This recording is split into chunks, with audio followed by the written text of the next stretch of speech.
Hi friends, நம்ம இன்றைக்கி என்ன வீடியோ பார்க்க போகிறோம்னு பார்த்தீங்கன்னா, வீட்டிலே சிம்பிளாக எக் ரைஸ் தாங்க செய்ய போகிறோம். யாராருக்கு எக் ரைஸ் பிடிக்குமோ மறக்காமல் கமெண்ட்டில் சொல்லுங்கள். அதுக்கு முன்னாடி நம்ம சபிலாக்ஸை சப்ஸ்கிரைப் பண்ணுங்கள். கூட இருக்க பெல் பட்டனை கிளிக் பண்ணிக்கோங்க.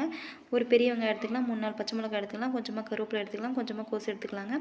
இது எல்லாமே நான் எனக்கு தேவையான அளவுக்கு எடுத்துக்கிட்டு நீங்கள் உங்களுக்கு தேவையான அளவுக்கு எடுத்துக்கோங்க. நான் 2 எக் எடுத்துக்கிட்டேன், கொஞ்சமாக கொத்தமல்லி தழை எடுத்துக்கிட்டேன்.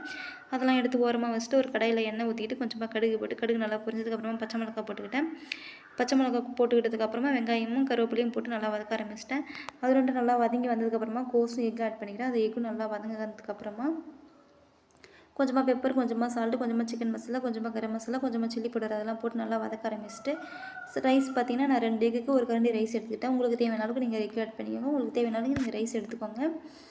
நல்லா வதங்கி வந்ததுக்கப்புறமா நல்லா போட்டு நல்லா கிளற ஆரம்பிச்சிட்டு அது நல்லா கிளறினதுக்கப்புறமா பார்த்திங்கன்னா கொத்தமல்லி தழை போட்டு நல்லா தூவி விட்டுட்டாங்க. அது நல்லா தூவி விட்டதுக்கப்புறமா அதை ஒரு தட்டில் சர்வ் பண்ணிங்கன்னா சூப்பரான எக் ரைஸ் ரெடிங்க. நல்லா சூப்பராக நல்லா டேஸ்டியாக இருக்கும். நீங்கள் ட்ரை பண்ணி பாருங்கள்.